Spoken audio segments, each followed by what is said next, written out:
There it is. Welcome to the Yak Legion Podcast with Brad Hicks and Zach Carell. How's it going, Brad?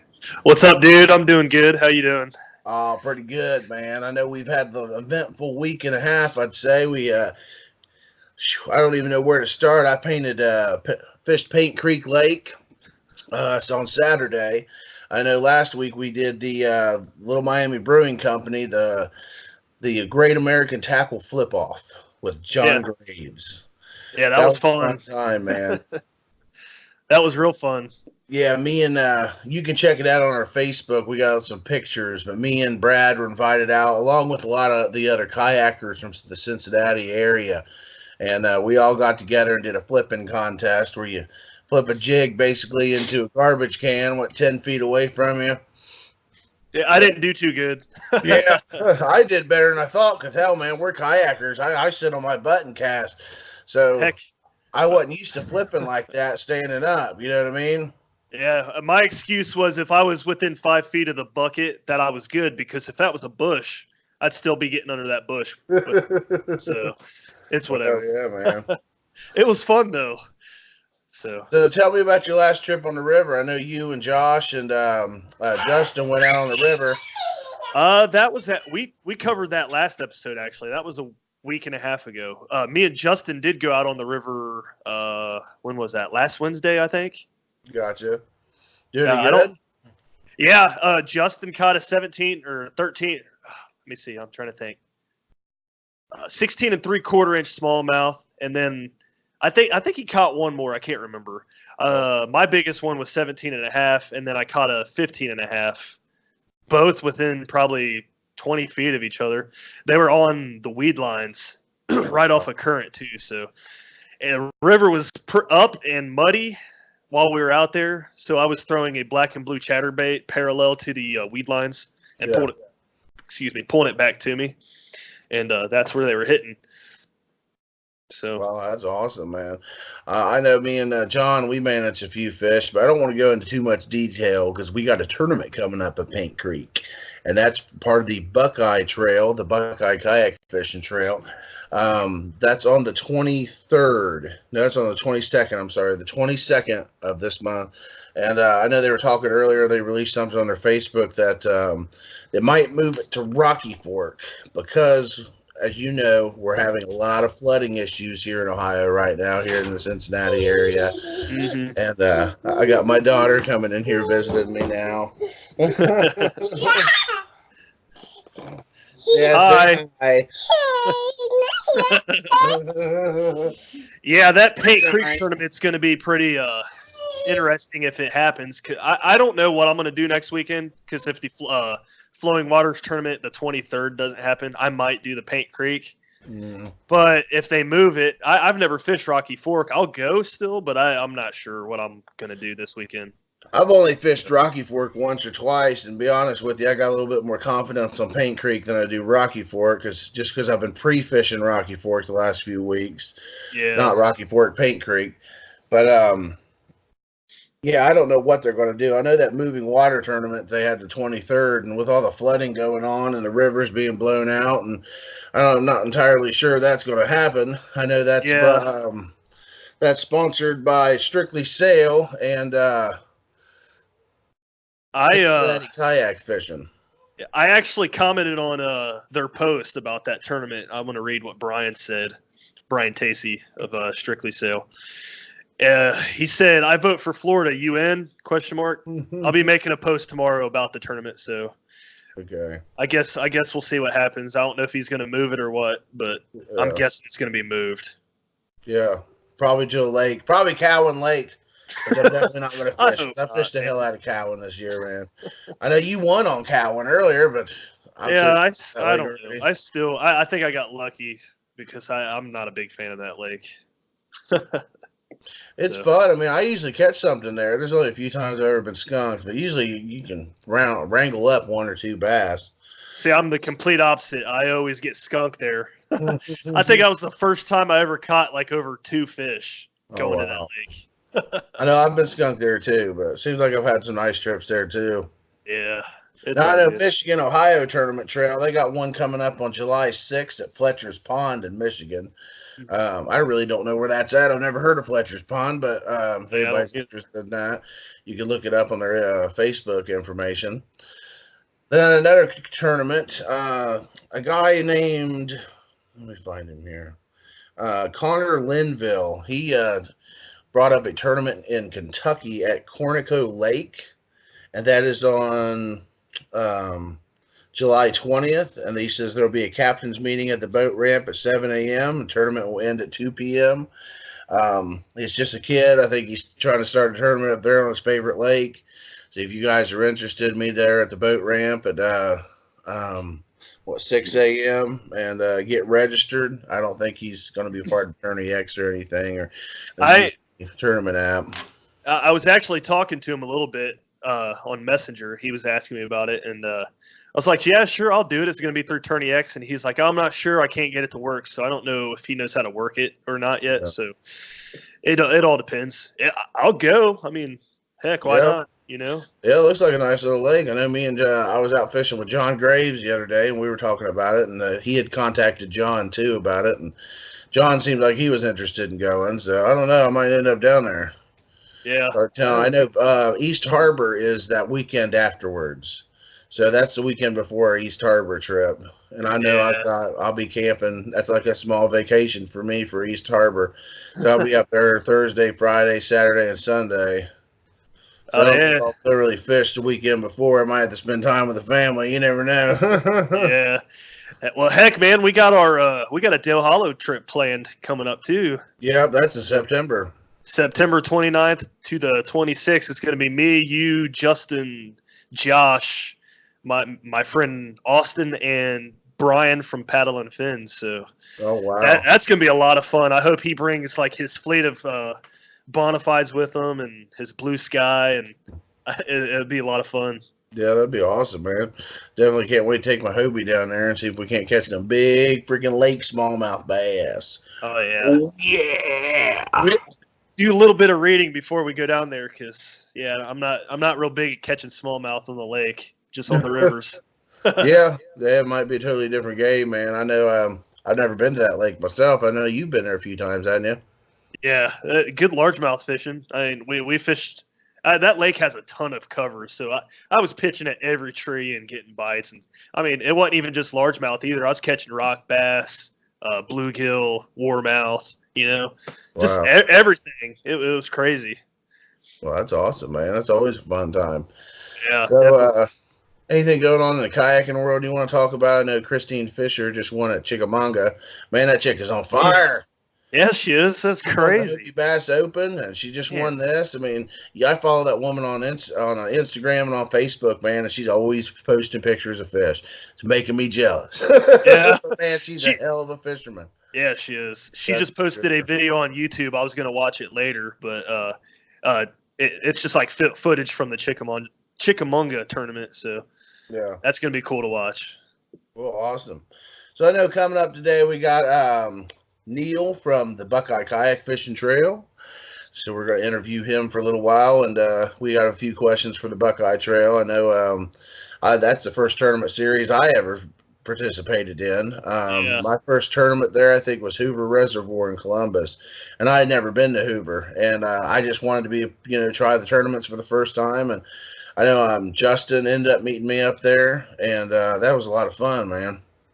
Yeah, I didn't get to go to that. Well, that was before I started doing tournaments. Yeah, you didn't start doing tournaments till this year. Yeah. Me and Justin started on last year, and I did probably a dozen tournaments last year.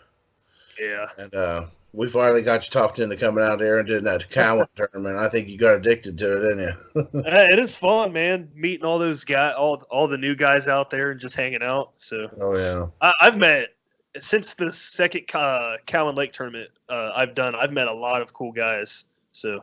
Oh, yeah, because you won that tournament. Well, either way, I would have talked to him anyway. I mean, they had that meet up at Loveland Canoe and Kayak the night before, so that was cool. Yeah, that was a lot of fun. Brian Tacey bought pizza for everybody, and I had a few beers, and that was a lot of fun. I know they were playing the music too loud and kind of ran us out of the building. We had to go in the back. We had to go in the back parking lot and do our flipping contest, but it's all good. That's all good. Yeah, we got to talk fishing with a lot of pretty big named fishermen down in Cincinnati, so that was awesome. Oh, definitely.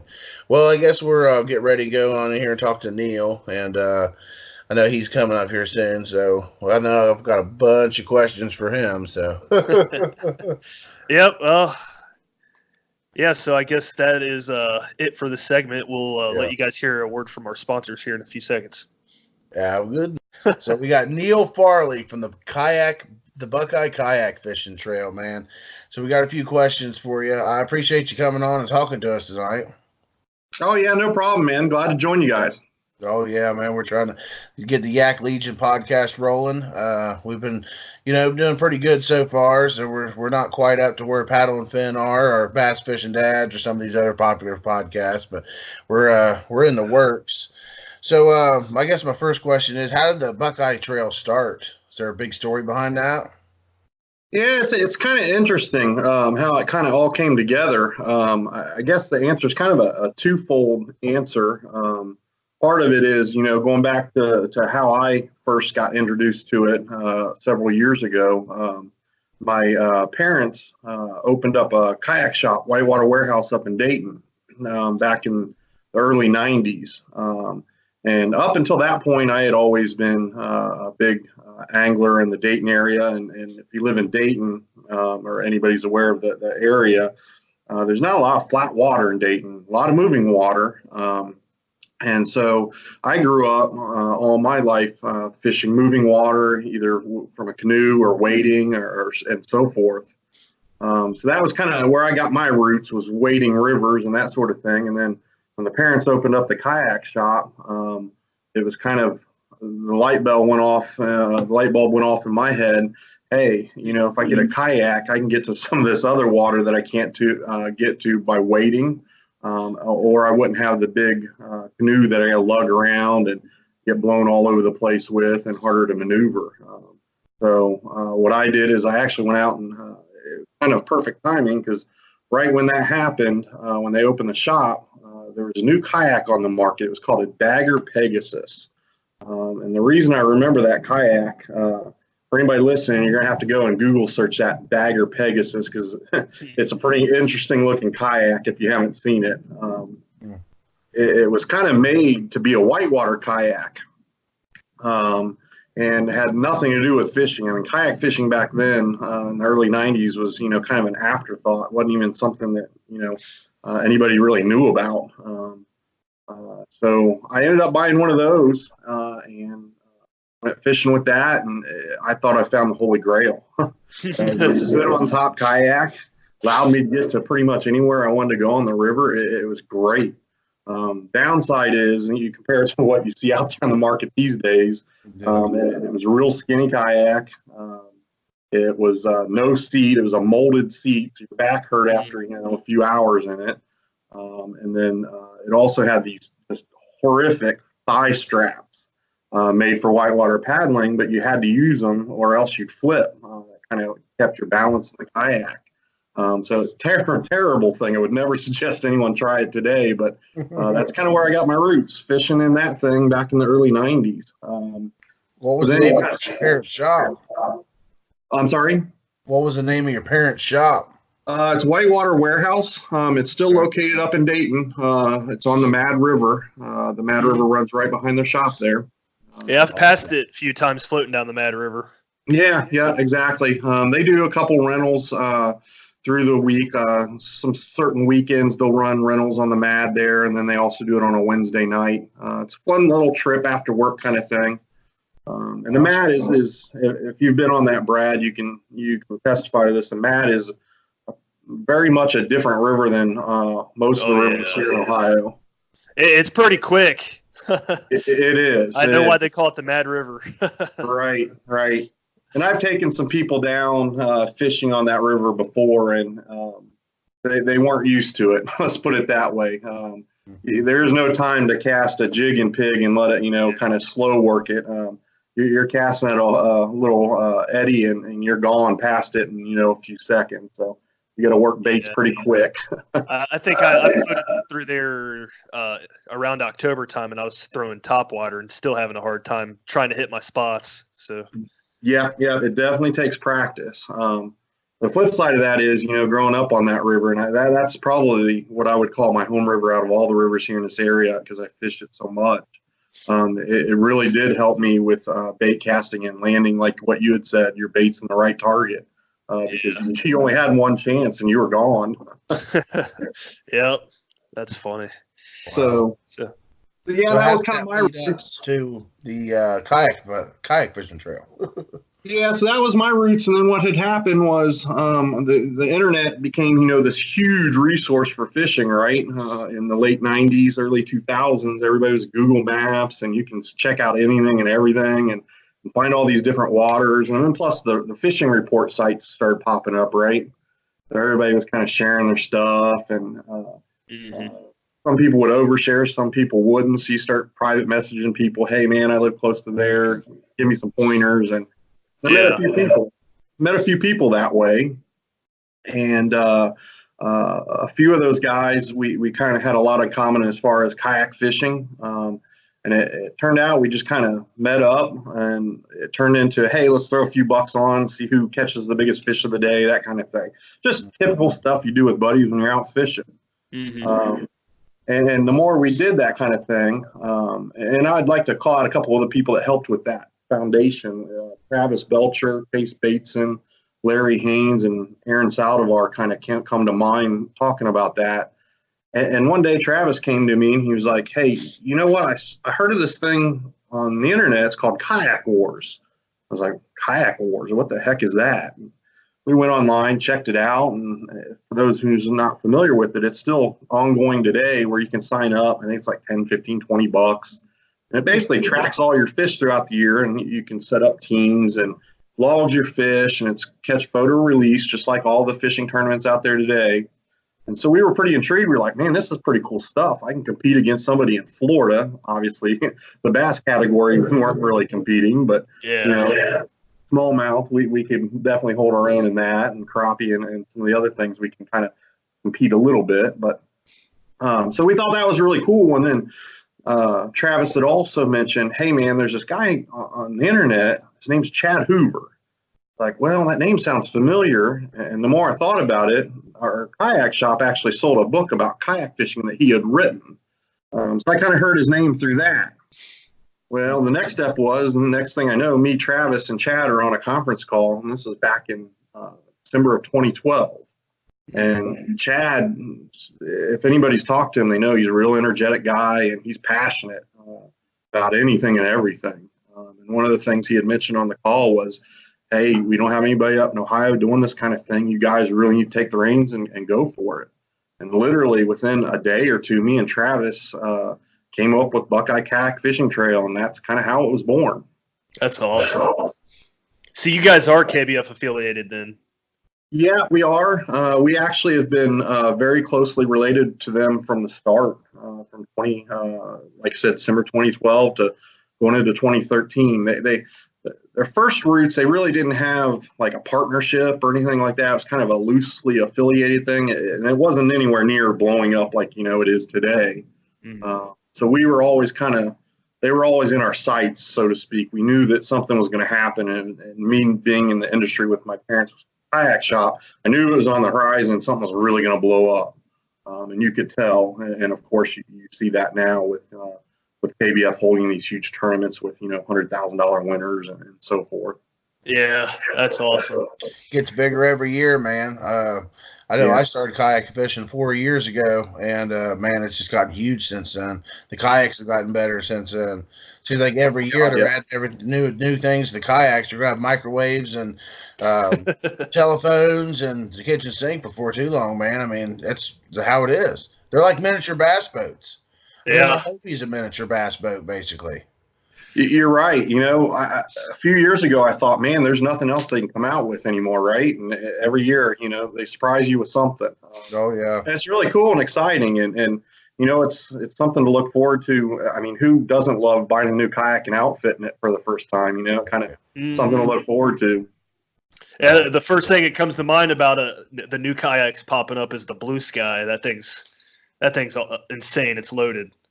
Yeah, it is. And I know that brand took a little flack when it first came out, and especially the KBF crowd as well. Is this a kayak and blah blah blah blah blah. And it's kind of funny because that was the same argument against Hobie's 3 or 4 years ago, and now Hobie on kayak fishing tournament is a no-brainer. I mean, no one even questions anything like that. So it's just kind of the way it goes. And I think it's good. I think it's good that people come out with new ideas and new vessels like that. I think it's awesome. Oh, yeah, I agree. It is awesome. The ever-expanding universe of kayak fishermen. So my next question is, what's the most popular event you guys do during the year? That's a tough one to answer. And actually, I want to back up because I like how you term that question, event, because one of the things we really focused on at BKFT is naming our tournament events rather than tournaments. There's very few times you'll actually see us call them a tournament. We call them events a lot of times. Sometimes we'll slip and call them a tournament, but the reason why we call them events is because you think tournament, and I know a lot of people have bad misconceptions on bass boat tournaments, and I know we've had a lot of people go from bass boat tournaments to kayak fishing tournaments because of some of the things that rub people wrong with the bass tournament crowd.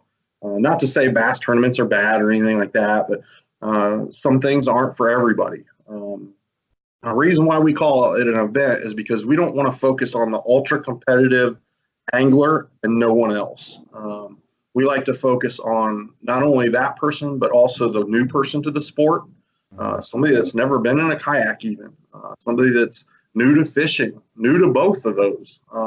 We 100% welcome them, and we actually focus our events for those type of people, because if you don't finish in the top spots, we often, every event will raffle off prizes, and they go to the people who didn't win the top spots.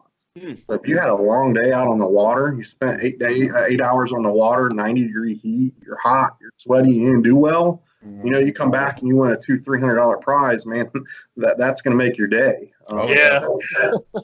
We kind of gear our events for that, and that's kind of what we kind of want to welcome everybody to that type of atmosphere. I think that's why kayak fishing is so awesome. It's just like the camaraderie around the events that you guys throw. It's awesome. Yeah, it is. And a lot of these guys have become lifelong friends, I know, for sure. There's guys that I've met over the last, 6-7 years that we've been doing this that, for sure they're going to be friends for a lifetime, without a doubt.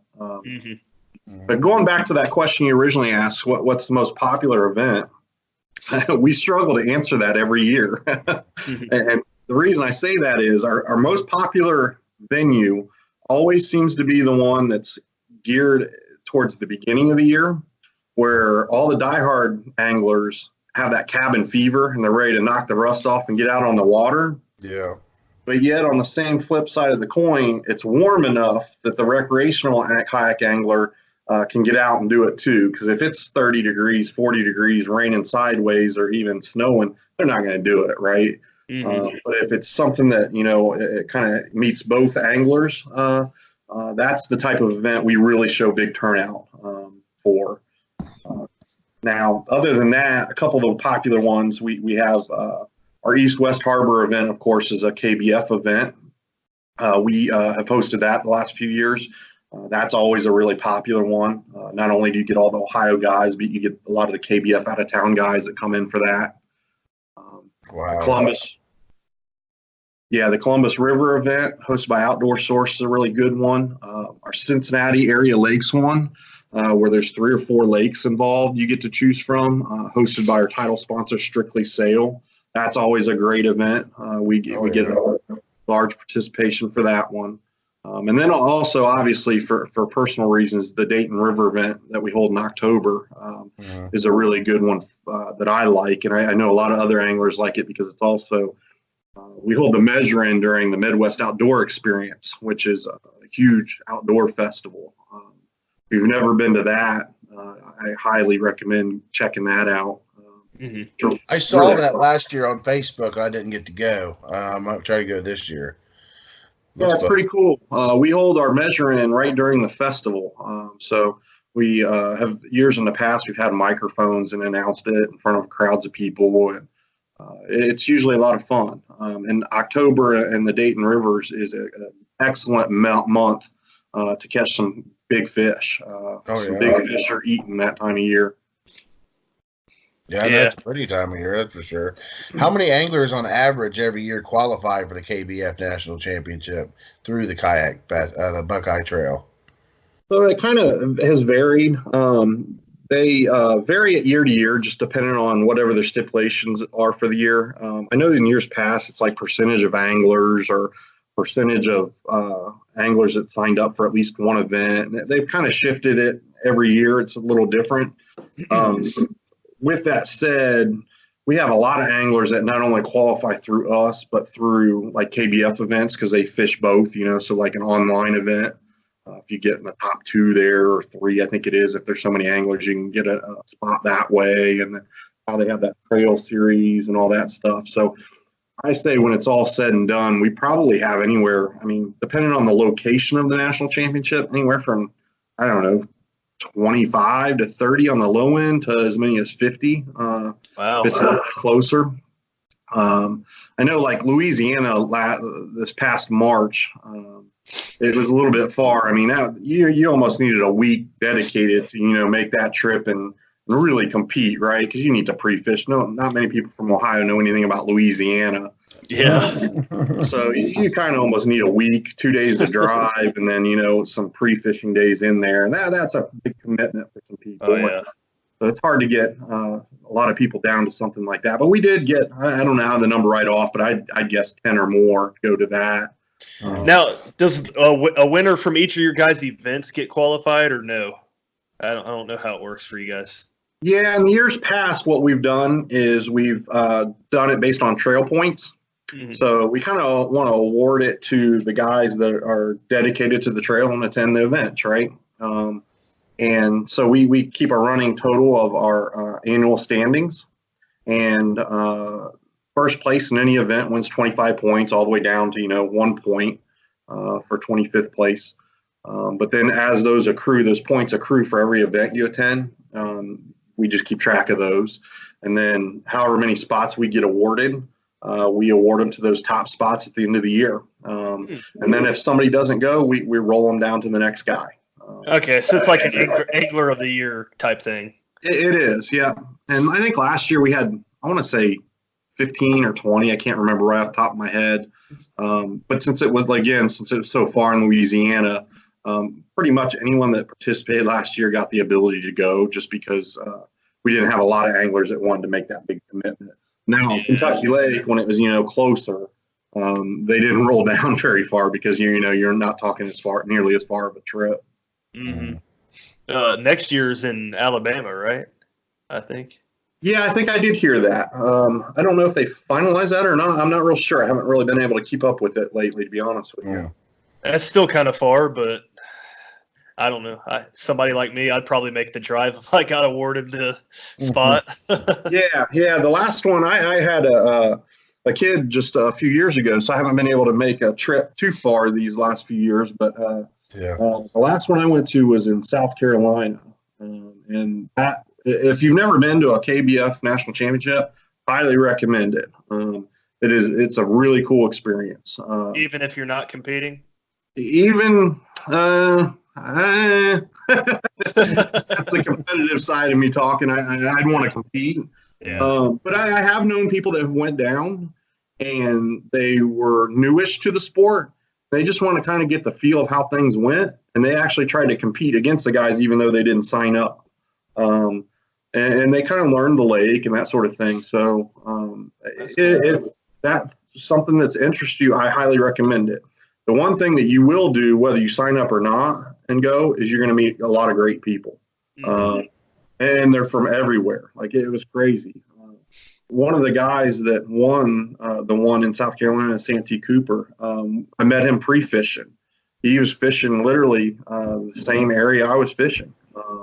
it was crazy. And next thing I know, the guy wins the very next day of the tournament.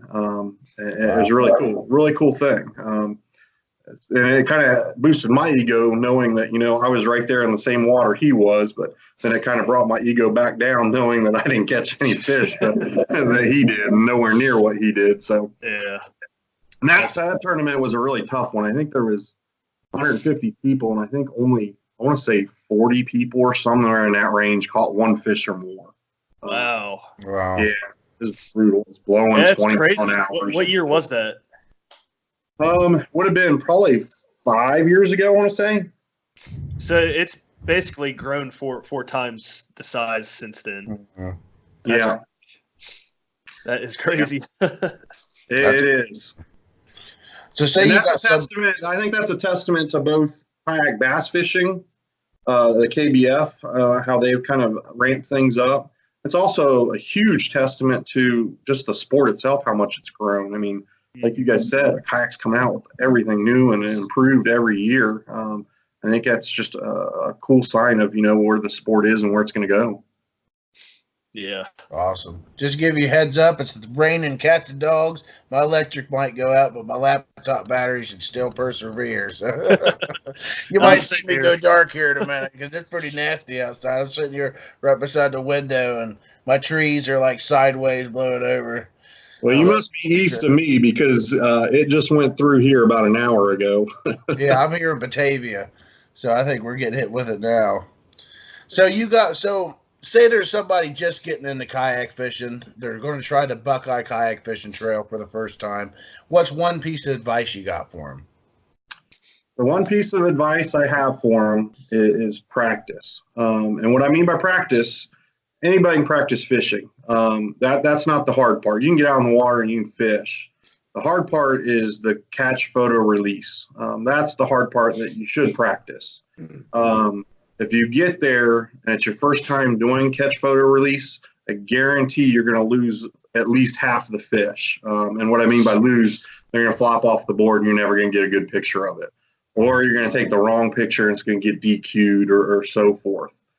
So even if it's faking it in your garage, putting a fish on the board, taking a picture, even that at minimum, try that. But try to get out on the water, catch fish, put it on a board, take a photo.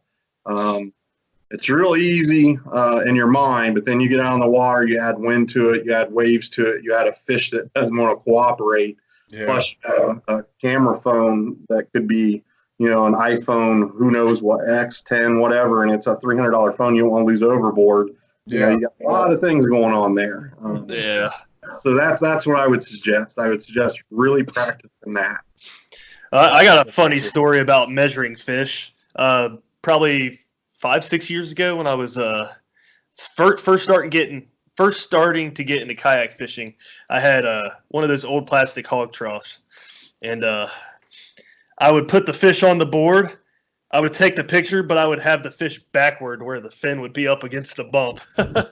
Yeah. And then I didn't know any better, So I would take all these pictures and then I would post it like, oh yeah, this is awesome. Looking back, everybody probably thinks I was an idiot. Yeah, and it's kind of funny because we every year, what we try to do, we used to hold, in first few years, we held a captain's meeting for every tournament in the morning prior to, or I should say the morning of the tournament, and we would really hammer the rules, like the most basic rules, right? Like which way the fish should point and that sort of stuff. And then once we started getting a following, and then KBF blew up and everybody kind of started learning things and how to do them, we kind of stopped doing the morning meetings except for the first couple events every year, just because the first couple is where we get a lot of the newer anglers. And they're just learning the sport, so we really kind of hammer those rules in. But with that said, we still unfortunately get some fish like you had mentioned, submitted in backwards, upside down, and so forth. So do you guys basically just stay with the KBF rules, or do you have any variation to their rules in your trail? That's a good question. And we've actually kind of went back and forth on this a few different times, how we want to do it. Ultimately, what we decided as a trail is we're going to follow KBF 100%. unless the actual tournament itself dictates we want to change a rule. So, for instance, there might be a tournament where instead of a 5-fish tournament like KBF does, we'll do only a 3-fish tournament. Yeah. There's some other rules like I can't think of anything right off the top of my head, but there's some other rules out there where we'll specifically say we're following all KBF rules except for this. And we'll list that on our website under the event page itself. Awesome. You still there, Zach? I think we might have lost Zach. Lost Zach. Oh, I'll keep going because I had a question about Kaiser Lake. You guys don't do Kaiser Lake anymore, do you? No. Yeah, so Kaiser Lake actually in our trail has a very interesting history, because if I had to credit one trail stop over the years being something we hang our hat on, it would have been Kaiser Lake the first few years. We always had really good attendance, and on top of that, the fishing was excellent. If I was to pick like one lake back then that would be perfect for kayak fishing, bass fishing in Ohio, that would be the one. It had weeds, it had lily pads, it had points, it had just a little bit of everything. And not to mention the numbers were ridiculous. 12 to 14 inch bass, I'd say 4, 5, 6 years ago. I mean, you could throw anything and catch them. Right. And then there was a lot of somewhere in the range of 18 to 22 inch fish in there. Tons of them. Every tournament we'd get 2 or 3 of them caught, which is pretty good for a tournament, an in-person tournament. And so the lake set up perfectly for a bass tournament. And then a few different things kind of happened that kind of forced it off our schedule. The first was it kind of became too small. One of the last tournaments we had there, we had 62 anglers on that lake, and honestly, anything more than 40 on that lake, it's miserable. Right. That's what I figured. I figured you guys just outgrew it. So we did, and so that was part of the reason. The other reason is there's some really screwed up things going on with the fishery itself. The bass populations have diminished by a ton. Those 12 to 14 inch fish you used to always catch are pretty much missing in action, and a lot of the larger fish that I had mentioned, those are few and far between now. I think there's some few things that have contributed to that. I know they've had some weed problems, and they've done some weed spraying there. They've also talked about even maybe starting to dredge it at some point in the future. But then one of the other things that I don't know that they really publicize much, they're really going developing that lake back into a hybrid striper fishery. And I don't know the exact details behind it. One time I heard rumors back in the day that they used to use that for hybrid to produce, I guess, the eggs or whatever for hybrids. And they take them and use that as like a brooding lake to take those the fish to other lakes and stock those. I know, 3-4 years ago, I guess, they put a huge population of those hybrids back in there. I don't know if they have actual true stripers back in there again or not, but I know those hybrids have really I think partially is what put a big dent in the bass fishing there. I think there's a lot of things competing for the bait fish now. That makes sense. I thought I heard that they were going to start adding grass carp in this year to help with that weed problem. Yeah, they did. They actually announced that earlier. It may have even been last year or early this year. I can't remember which. They did announce that. And, of course, with the announcement, don't catch, put them back in if you do and that sort of thing. But I don't know. I think we're probably a few years away from Kaiser even having a chance to become, the fishery it once was. I hope it does because, that's one of the few flat water spots that are within 45 minutes from where I live. So I actually hope it does recover. But until it does, it's still a pretty tough lake. You can still catch fish there, but not like it was, years ago. Yeah, I went there a few weeks ago, and it just seems like the weeds have gotten a lot worse since last year. So yeah, what used to happen on that lake is the weeds would get really bad in the spring. And then once the hot weather moved in, it's like that hot weather killed them all off, and they thinned really good. But last few years, it just hasn't. They haven't thinned. And I don't know if that's with I know we've had some goofy weather definitely this year and last year. I don't know if that's part of the reason that the weeds are such a problem or not. But. Yeah, I'm not sure about that. I have heard people's theories about the runoff from farmers and stuff helping the weeds grow, but I'm not sure. I'm not 100% on that. Yeah, I don't know.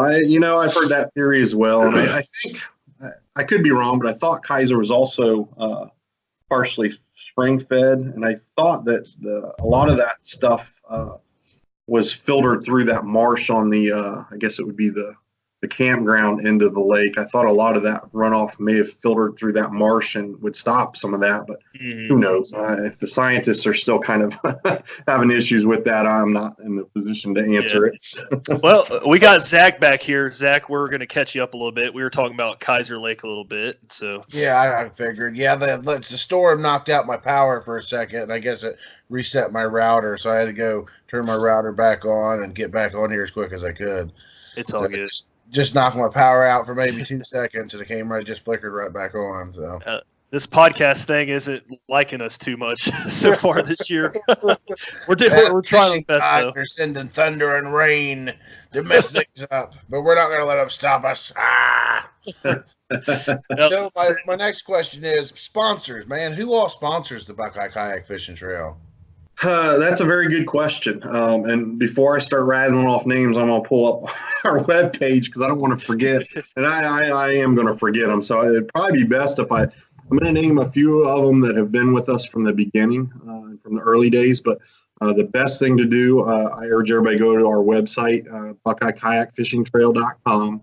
And we do have a sponsors tab, and definitely go check that out. But some of the sponsors have been with us for quite a few years. Whitewater Warehouse, obviously. Strictly Sail has been a huge supporter, and they're our title sponsor this year. So definitely go give them a look at. Outdoor Source in Columbus, another sponsor that's been with us for quite a long time. Hobie has been a sponsor in tandem with Strictly Sail as well. We have Yak Attack. Anybody that knows anything about kayak fishing has heard the name Yak Attack. Luther and his crew down there. They do a great job, great innovative company on all things kayak fishing.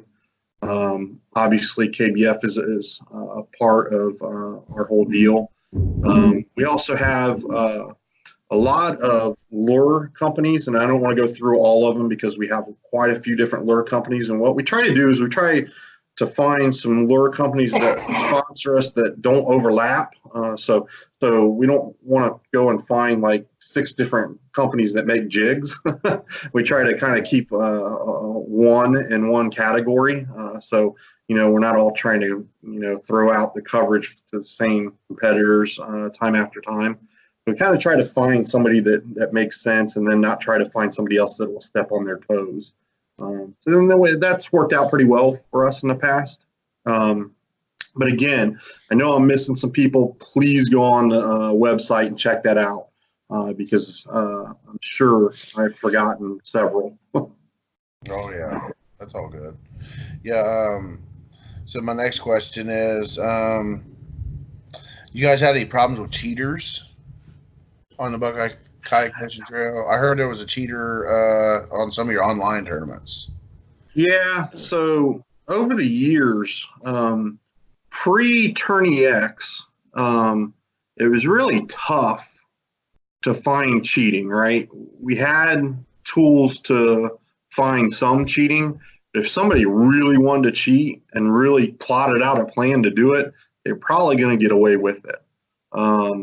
Now, with that said, I think we have a really good group of anglers that aren't in it to that extent, that aren't going to those extremes to do that sort of thing. But every once in a while, you get a bad apple, just like every other walk of life, right? I really want to give a shout out to Tourney X and Dwayne Wally because his innovative software has brought tools to the table that really allows us to analyze things that we couldn't in the past. Wow. We went to Tourney X in 2017, and we couldn't be happier. They have a lot of back-end tools, and I don't want to go too far in depth with it, but they have a lot of tools that help you catch cheating. For instance, we did unfortunately have someone cut a board this year. They took anywhere from 1.5 inches to 1.75 inches out of the board, and they cut it somewhere between like the 10-inch mark and the, we think, 14-inch mark. And then cut out just, that 1.75 inches and then attach the board back together again. KBF had a similar instance. I think it was last year, year before. I think it was maybe 2 years ago, where somebody had done that in quite a few tournaments, and they had won or placed in money at least over several tournaments. We got lucky, and I think we did our due diligence, and we caught the person in the first tournament they participated in. So we got lucky in the fact that, this didn't spawn on for multiple tournaments, and we found it and nipped it in the bud right then and there. Prior to even making any payouts for that tournament, we had caught it. And we confronted the angler, and the angler finally admitted that they did it. And it actually is not funny, I wouldn't use that word, but it's kind of parallels to what you had said a minute ago about measuring a fish, and you put it on the board and you put it on backwards. Well, this guy did the same thing on the first few fish he submitted.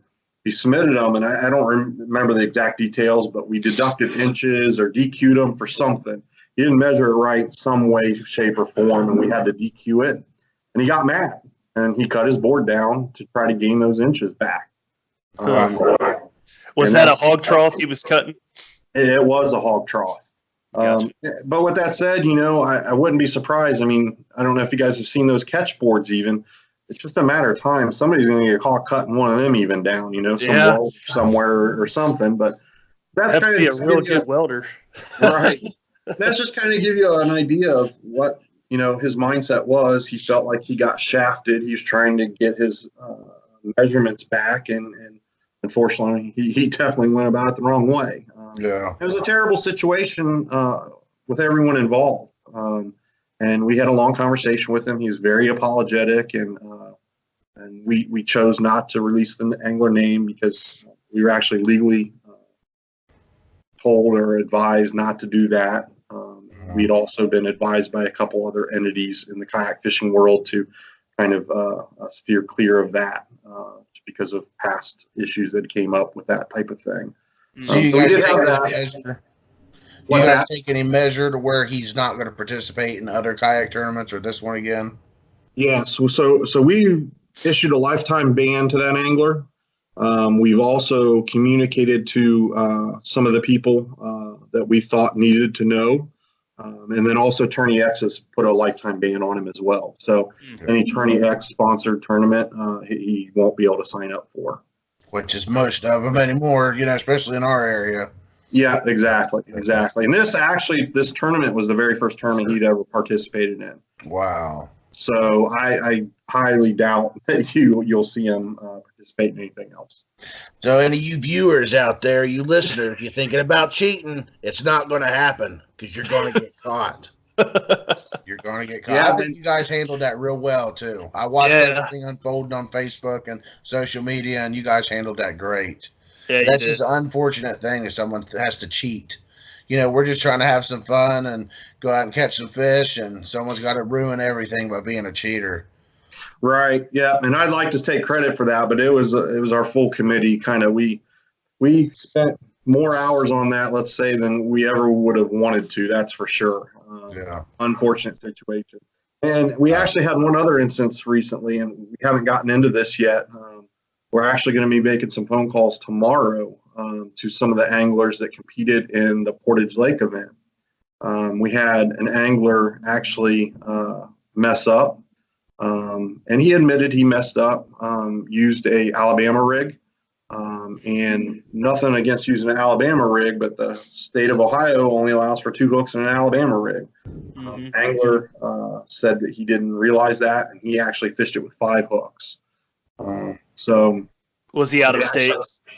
No, he was in state. He was an in-state angler, younger angler, and he admitted the mistake after we questioned him about it. And we're going to end up DQing all his fish, and everybody's going to move up a spot. And I'm actually going to be making those phone calls and payouts to those people tomorrow and explain to them why they're actually going to get more money in their account than they originally thought. That's a phone call. Yeah. So, and with that angler, we chose not a lifetime ban, but the angler originally, when asked about it, didn't come clean about it. He kind of him and hawed about it, and then he eventually, after questioned further, he admitted to it and said he didn't realize it until after the tournament had ended, and he messed up. And instead of any kind of lifetime ban, I mean, we're not, judge, jury, executioner, and that kind of stuff here. It's catfishing, right? Yeah. So he was a younger kid. I think he was 19, 18, something like that. But we talked to him. He was remorseful. We actually had an in-person conversation with him for an hour. And what we chose to do is obviously DQ him from that tournament that he participated in. And then he's also not going to be in the running for trail points and to be eligible to join our classic event at the end of the year. That's an invite tournament. Wow. So that's another question. What's this Yak online tournament you guys got going on? I saw that's like every species of fish is eligible for this, and it goes most of the year. Yeah, it's a pretty cool concept. It's Yak Ohio is what we call it. We started it our first year, and so one of the things that everybody loves bass fishing, right? You got bass fishing, but in Ohio there's so many other species out there that people fish for. A lot of people, especially because Ohio is not really known as a great bass fishing state, right? I mean, they're here, but they're not like the Louisianas or the Alabamas and, the Floridas of the world. But some of the other species we have are, where we rank, better fishing, fishery nationwide. So what we determined is we want to come up with so many different species, and we'll pick, whichever species that year.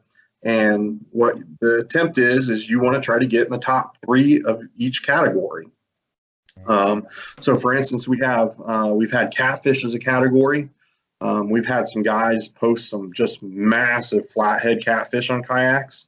If you haven't checked out some of our photos, go to our website again, BuckeyeKayakFishingTrail.com, and there's a Yak Ohio section, and there's some historical pictures of every year what has been caught.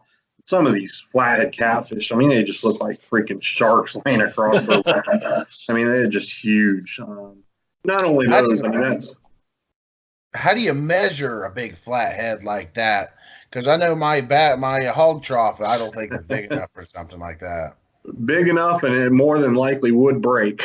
Yeah. So what we do is we also list the rules on our website. So fish, anything larger than a hog trough or catch or anything like that, we do allow a measuring tape. It has to be clear. So if you're measuring, a 42-inch whatever, we've got to clearly see the measuring tape. The measuring tape, the same rules apply as with a hog trough. The nose has to be touched and mouth has to be closed if you can on most fish. Some of them, it may not be possible. There's a bunch of rules, and it'll tell you exactly how to measure it. Like I said, I highly suggest everybody go out and take a look at some of those pictures. Some of those pictures over the years have been very impressive. Do you have to be in the kayak when taking the picture for something that big? Yeah, so the rule, I believe, I'm just going off memory. I think the rule is you have to be, it's like KBF. I think you have to be within eye shot, whatever that KBF rule is of your kayak. Mm-hmm. So if you're like wading a river and you got your kayak leashed to your hip or something, that would be legal. But check out the website on the exact details on that, because I don't recall right off the top of my head. Okay, sounds good. I think that brings me to my next question, because we're talking about fish size here, but what's like the biggest smallmouth and largemouth that has been caught during Buckeye Kayak Fishing Trail tournament? Yeah, that's a good question too. Zach kind of gave me a heads up. This is one of the questions you guys wanted to ask, and I was like, man, just going by memory, it's like I kind of have an idea of what the range is, but the exacts, I had to go back and look. And, you know, since we went to Tourney X in 2017, you know, this stuff's really easy to find, right? You just log into your Tourney X page and, you know, it shows us all of our big fish and all that. So it was really easy from 2017 on. Prior to 2017, it took a little digging. And I think I got them, but some of it's by memory as well. So I know since 2017, I think the largest in-person largemouth that we've had caught was a 19 3/4 inch bass. And I want to say that was at Rush Run. I believe that's where that one was caught. And that was, I believe, it was 2017. So pretty big. And I actually thought we had caught something bigger for an in-person tournament, but 19 3/4 was the largest. Now, prior to 2017 and prior to Tourney X, I know that we have some in the 22-inch range that were caught in an in-person tournament. That's Kaiser, awesome. yeah, it was definitely. Kaiser was one of those. It may have been 21 3/4 or 22 1/4, somewhere in that range. The Kaiser one comes to mind. And then a couple of our other lakes that we fished early on come to mind. My personal best came out of Kaiser, 21 inches. Yeah. And it's a shame that unfortunately they're not there anymore. Not as many anyway. Yeah. Now in person, our online tournaments, that's a whole other ball game. So an online tournament, you can fish anytime you want, right? So a lot of guys will go out night fishing, and that's when a lot of the big girls come out to eat. Plus, they get to fish, you know, waters that they're very familiar with versus waters we pick and force them to go to. So prior to 2017, I'd say for a largemouth, you're probably looking 22.5 was our largest. And I think there were several of the 22-inch range out of AEP.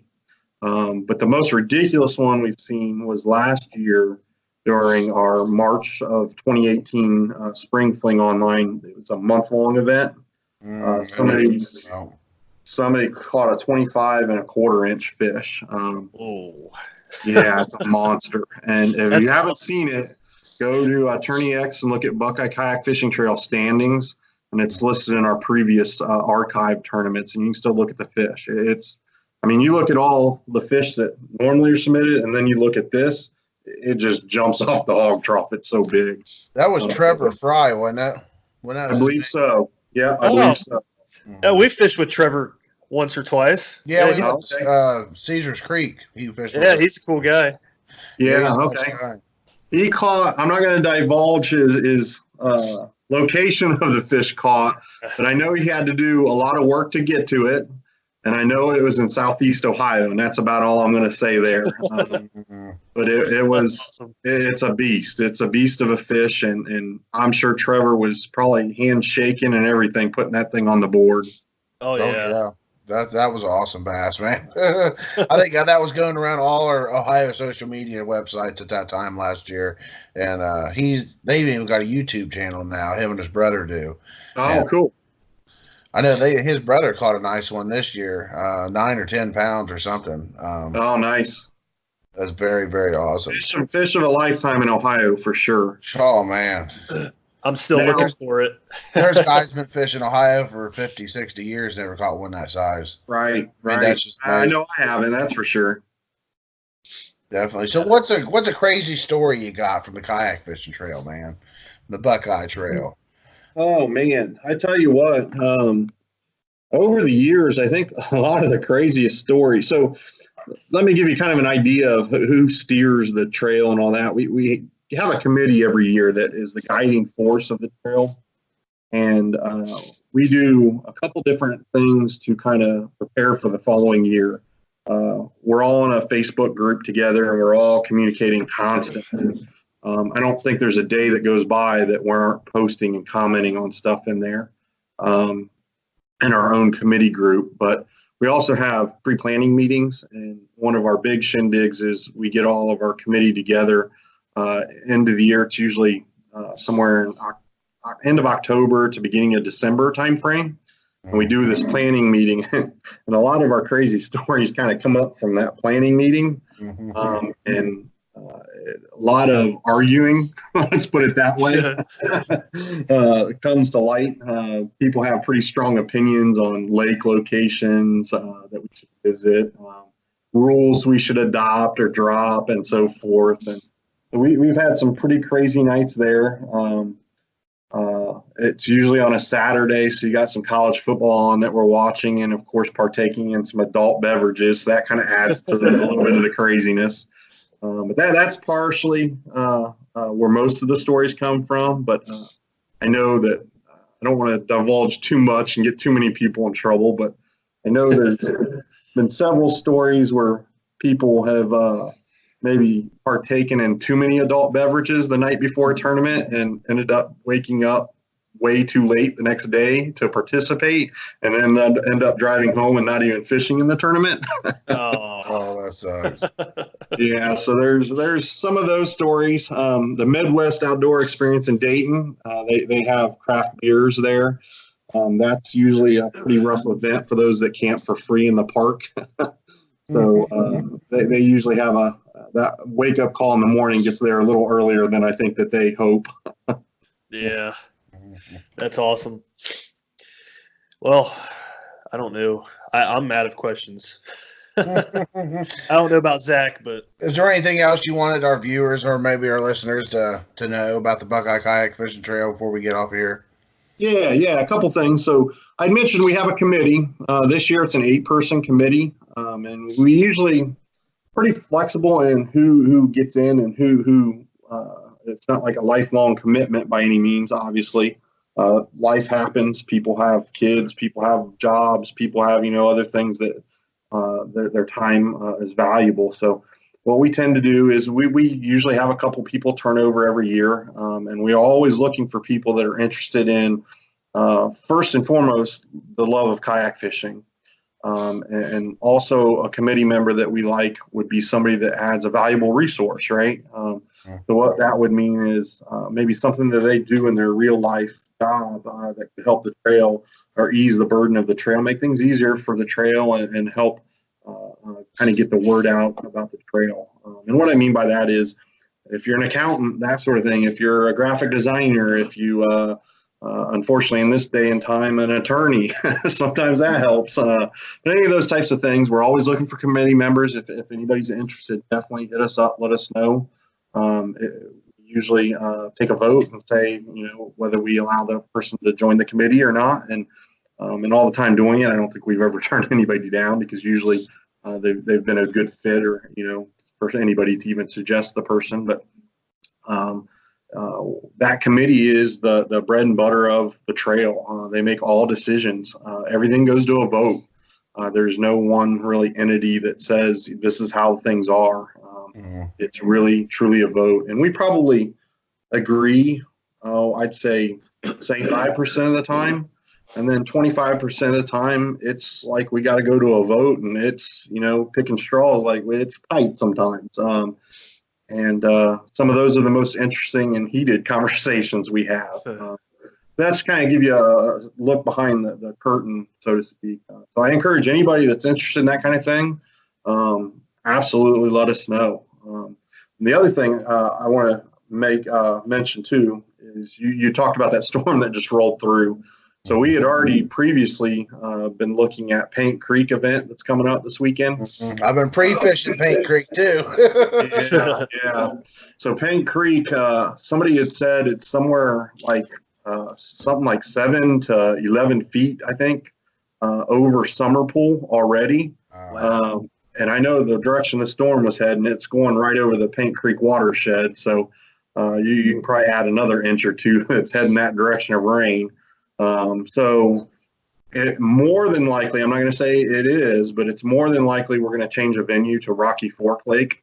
But check out our Facebook page and we'll make all the announcements on that. But for all those people that were looking to go to that Paint Creek event, it's going to be blown out. It looks like it's going to be chocolate milk. So Rocky Fork, it will raise, but it's not nearly a flood control lake as, say, Paint Creek. So Even though it won't raise nearly as high, but it will get, unfortunately, muddy. So we are going to have to deal with that a little bit. But it won't be nearly as bad as Paint Creek. So keep that all in mind for everybody for this weekend. Yeah, I fished Paint Creek Saturday, man. It was real nice, and the lake was muddy, but we managed to find some clear water and get on the bass. And I had several spots planned out, so I was ready for this tournament coming up on Paint Creek, man. I had a game plan going, so we switched over to Rocky Fork, which I completely understand. I'd rather fish a decent lake than be 12 foot above water, above the tree line over there at Paint Creek. But yeah. I mean, I'll still participate, man, but I just I'm having my fingers crossed that it stays at Paint Creek. Maybe we won't get as much rain this week and it'll go down. So, well, what I can tell you is if we scratch it, which it looks like it's going that direction, if we scratch it this year, I guarantee it's going to end up popping back up on the schedule. And if not next year, future years for sure. That's a beautiful lake. Beautiful. It is. It's one of the most picturesque lakes in all of Ohio. Excellent lake, and the fishing's good too, so that's always a bonus. But that one will definitely hit the schedule at some point for sure. And we kind of like to. One of the things we do is we have 4 or 5 events that we know it's going to be on the calendar every year that we're going to hit this place, like Dayton Rivers, Columbus Rivers. We usually do an Indian Lake crappie event. Trying to think of all the Cincinnati area lakes. That's always one on the radar every year. But then we also like to rotate in new lakes, because one of the things our anglers love, what they keep telling us is, hey, keep rotating in these new lakes, because if it wasn't for you guys, there's no chance I would have ever went and fished this lake. It's kind of a cool way to go out and see new water that otherwise you wouldn't have ever went to.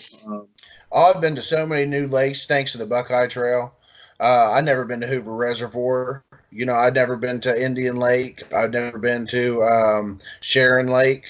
I mean, it's awesome, man. It gives you a reason to go explore new places, It does. It does. And, we have a lot of resources that we we to try to find these lakes. Like we're literally not throwing darts at a map and saying, just trying to pick a lake that way.